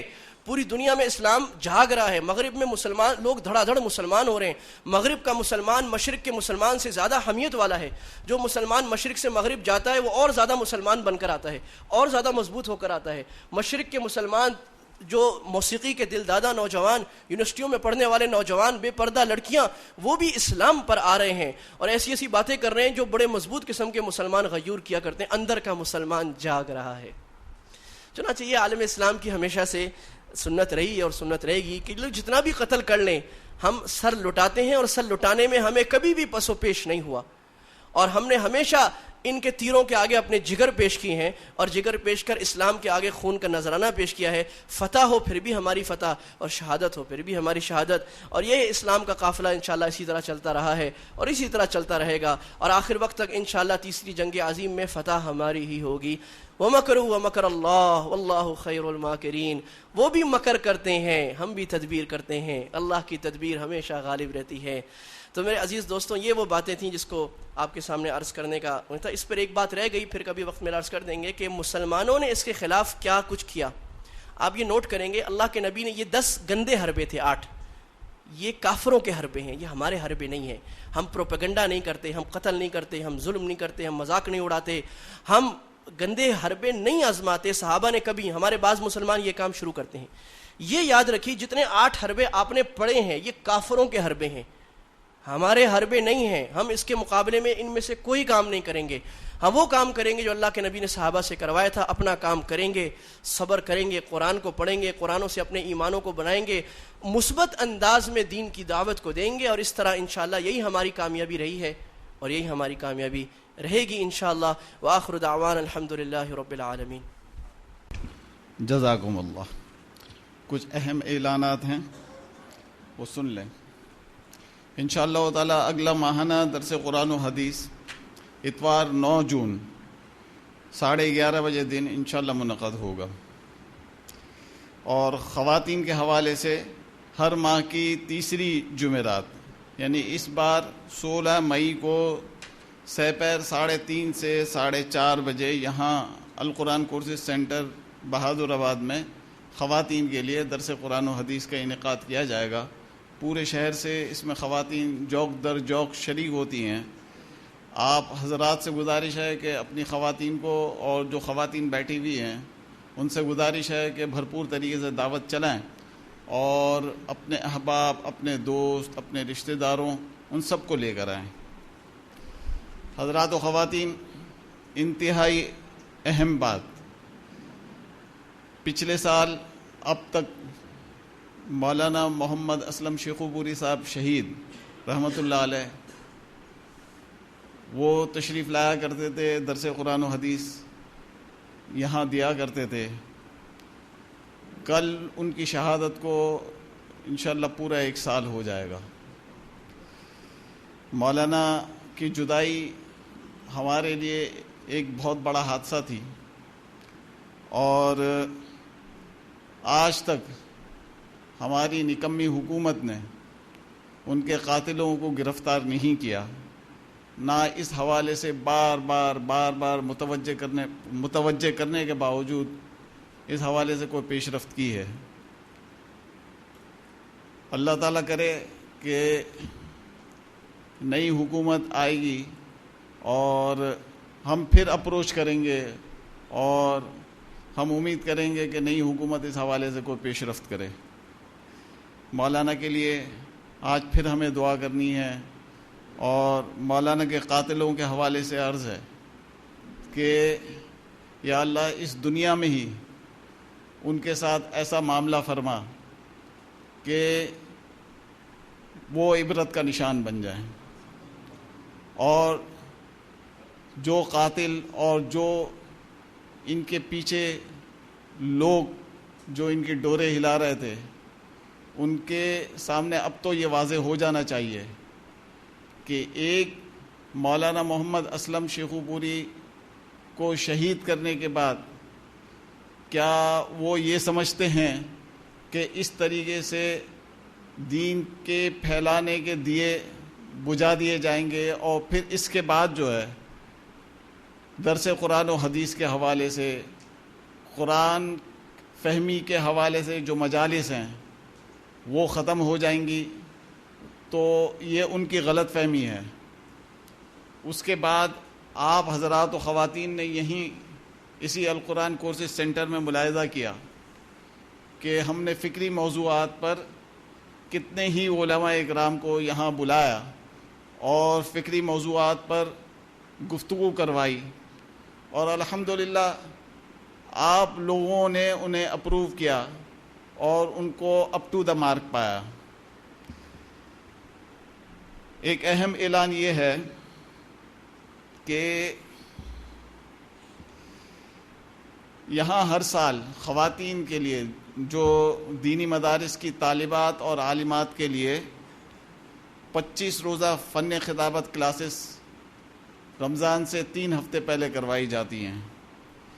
انشاءاللہ تعالی 15 جون سے یہ کلاسز شروع ہوں گی، اور روزانہ صبح 10:30 سے 12:30 بجے تک ہوا کریں گی۔ میں آپ تمام حضرات اور خواتین کے سامنے عرض کروں گا کہ دینی مدارس کی طالبات اور عالمات کو متوجہ کریں، تاکہ یہاں جو فن خطابت کی جو تربیت دی جاتی ہے لیڈیز کو اور ہماری طالبات اور عالمات کو، ان کو تیار کیا جاتا ہے کہ آگے معاشرے کے اندر اور مختلف طبقات کے اندر دین کی نشر و اشاعت کے حوالے سے وہ اپنی خدمات کس طریقے سے سر انجام دے سکتی ہیں۔ میں مختصراً 4 پوائنٹس پڑھوں گا کہ جن شعبوں کے اندر ان طالبات کو تربیت دی جائے گی۔ نمبر 1، فن خطابت کی مبادیات کیا ہوں گی، وہ ان کو سب سے پہلے تو سکھائی جائیں گی، ڈائریکٹ میتھڈ ہے بالکل۔ نمبر 2، عمومی مجالس میں خطاب کیسے کیا جائے، یہ سکھایا جائے گا ہماری طالبات کو۔ نمبر 3، درس قرآن حکیم کی مجالس میں تفسیر اور ترجمہ کس طریقے سے کیا جائے۔ نمبر 4، علمی مذاکروں میں فریق مخالف کے بالمقابل اپنے موقف کا کیسے اظہار کیا جائے۔ اور ایک اور یہ کہ اعلیٰ تعلیم یافتہ طبقوں میں اسلوب بیان اور تقریری مواد کیسا ہونا چاہیے. یہ ان شعبوں کے اندر ہماری یہ جو طالبات جو ہیں جن کی تربیت نہیں ہوئی ہوتی اور تربیت نہ ہونے کی وجہ سے ان کا علم آگے چل کر جو ہے ان سے بھلا دیا جاتا ہے، تو اس کو روا رکھنے کے لیے یہ یہاں القرآن کورسز سینٹر میں القرآن کورسز نیٹ ورک کے زیر اہتمام ایک کوشش کی جاتی ہے اور اس کے بہت زبردست نتائج برآمد ہوئے ہیں. تقریباً 15 سال سے یہ کورس کروایا جاتا ہے اور سینکڑوں طالبات جو ہے اس میں شریک ہوتی ہیں. تو آپ اپنے حلقہ احباب میں اس حوالے سے بات چلائیں. ایک اور خوشی کا اعلان آپ تاجر حضرات کے لیے ہے کہ ہر سال آپ حضرات کو جامعۃ الرشید کے کانووکیشن کا انتظار رہتا ہے. اس بار یہ کانووکیشن انشاءاللہ تعالی 26 مئی کو منعقد ہوگا وہیں جامعۃ الرشید میں. آپ حضرات میں سے جو چاہتے ہیں کہ وہ اس میں شریک ہوں تو ذکی بھائی یہاں پیچھے بیٹھے ہوئے ہیں، ان کو اپنے نام لکھوا دیں. 20 تاریخ سے آن ورڈ یہاں سے دعوت نامے حاصل کر لیے جائیں یہیں القرآن کورسز سینٹر سے. تو جو حضرات ان کانووکیشنز میں ہر سال شریک ہوتے ہیں ان کو اس کانووکیشن کی شان پتہ ہے کہ کتنے شاندار انداز میں یہ منعقد ہوتا ہے. اور دینی مدارس میں اس وقت جو سالانہ جلسے وغیرہ ہوتے ہیں اس میں اس کی انفرادیت بڑی زبردست ہے کہ اس میں نہ صرف یہ کہ دورہ حدیث کے اور دیگر جو ہے عالم بننے کے شعبوں میں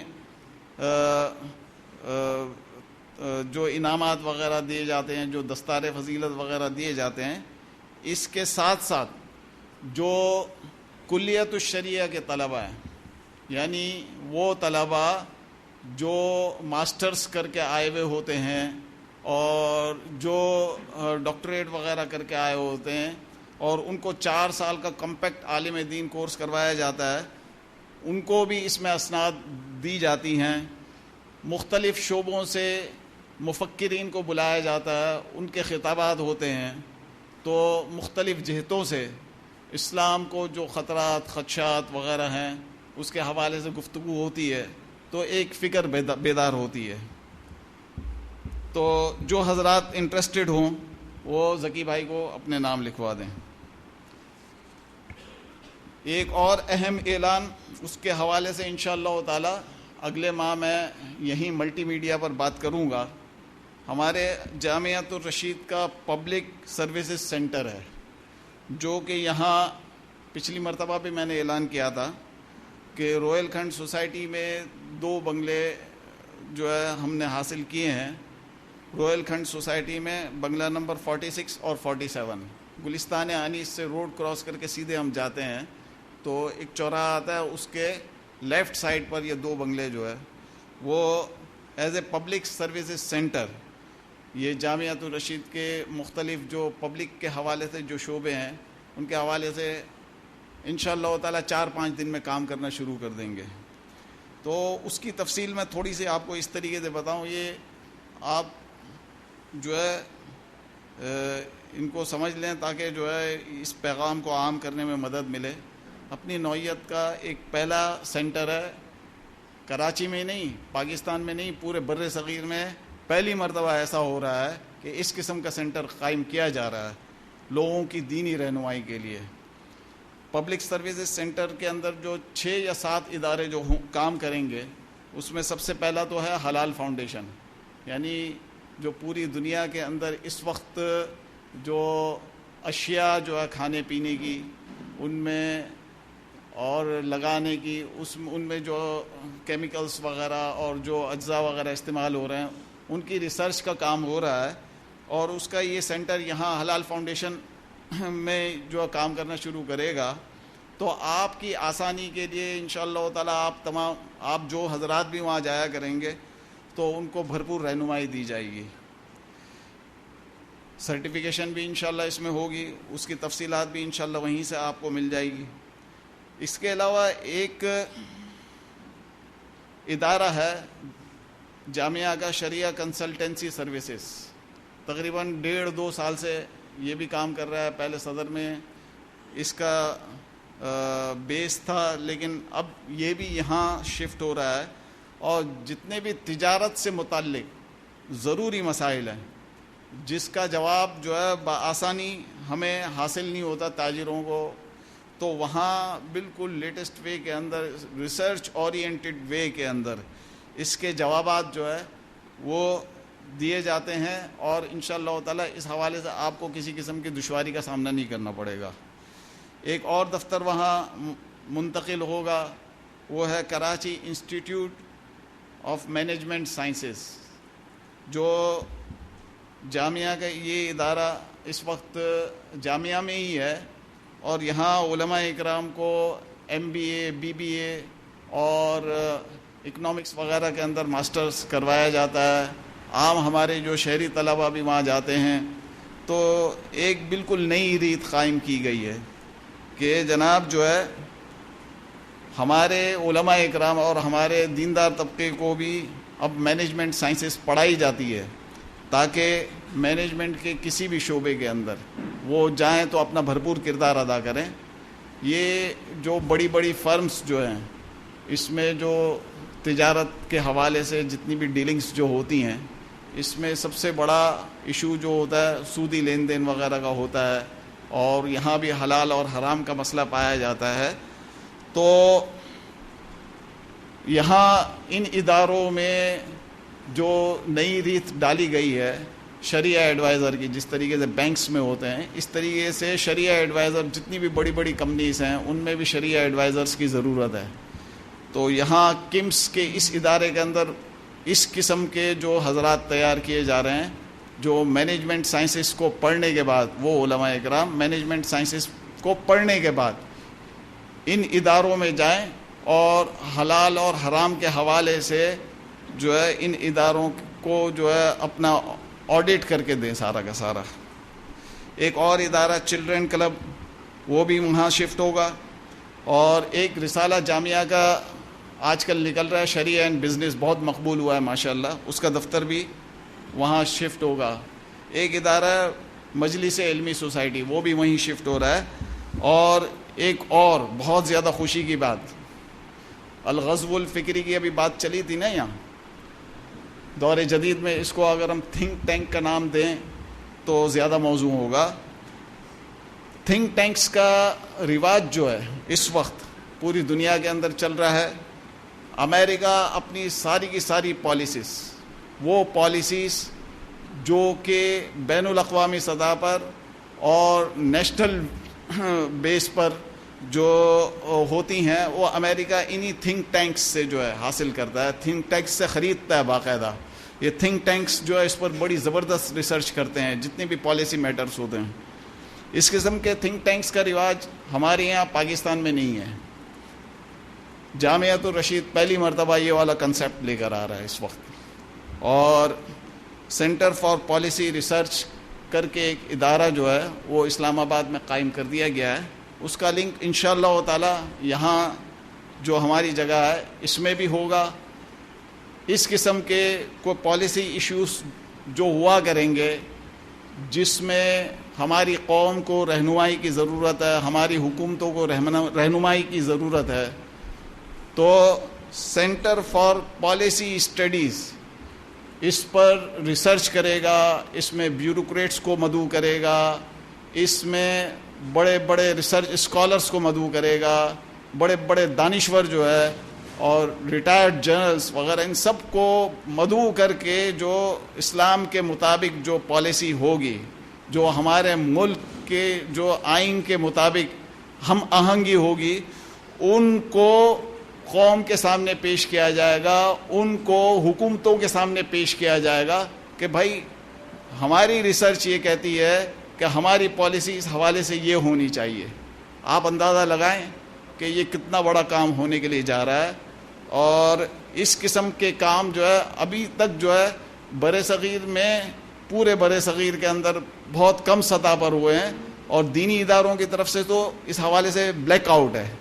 تو آپ دعا فرمائیں کہ سینٹر فار پالیسی ریسرچ جو اپنا کام شروع کرے گا وہ ہمارے ملک کی کایا ذہنی حوالے سے بالکل بدلنے میں اپنا کردار ادا کرے۔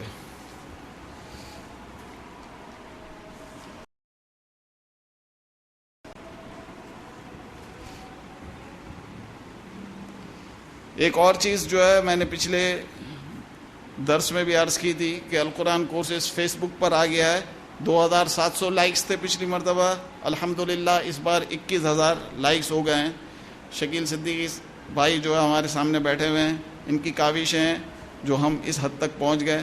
آپ حضرات بھی القرآن کورسز کو لائک کریں۔ میں مفتی احمد افنان صاحب سے گزارش کروں گا کہ دعا فرمائیں۔ جزاکم اللہ۔ اللهم صل على محمد وعلى آل محمد كما صليت على إبراهيم وعلى آل إبراهيم إنك حميد مجيد. اللهم بارك على محمد وعلى آل محمد كما باركت على إبراهيم وعلى آل إبراهيم إنك حميد مجيد. ربنا لا تؤاخذنا إن نسينا أو أخطأنا. ربنا ظلمنا أنفسنا وإن لم تغفر لنا وترحمنا لنكونن من الخاسرين. إلهي أنت مطلوبي ورضاك مقصودي. لا إله إلا أنت سبحانك إنا كنا من الظالمين. اے اللہ ہم سب سے راضی ہو جائیے۔ اے اللہ ہمارے سارے گناہوں کو معاف فرما دیجئے۔ اے اللہ ہمیں توبہ کرنے کی توفیق عطا فرما دیجئے۔ اے اللہ ساری امت مسلمہ کو توبہ کرنے کی توفیق عطا فرما دیجئے۔ اے اللہ ہمیں نیک اعمال کرنے والا بنا دے۔ اے اللہ نیک اعمال کے ذریعے ہمارے دلوں کو بدل دے۔ اے اللہ ہمیں نیک حکمران عطا فرما۔ اے اللہ جو نئی حکومت آئی ہے اے اللہ ان کو نیک کام کرنے کی توفیق عطا فرما۔ اے اللہ ان کو وہ کام کرنے کی توفیق عطا فرما جس پر تو راضی ہے، جس سے تو خوش ہے۔ اے اللہ اپنی رضا والے کام کرنے والا بنا۔ اے اللہ ان کی کمیوں کو تہیہ سے درگزر فرما۔ اے اللہ جو ان میں کمیاں ہیں اللہ ان کے دل تیرے ہاتھ میں ہیں، تو دل پھیر کر ان کو اسلام اور ملک کی خیر خواہی کی طرف کر دے۔ اے اللہ ان سے اسلام اور ملک کی ترقی کا کام لے۔ اے اللہ ان کے ذریعے امن کو نافذ فرما۔ اے اللہ ان کے ذریعے معیشت کو اچھا فرما۔ اے اللہ ان کے ذریعے ملک کے تمام مسائل حل فرما۔ اے اللہ ملک میں اسلامی نفاذ کی راہ ہموار فرما۔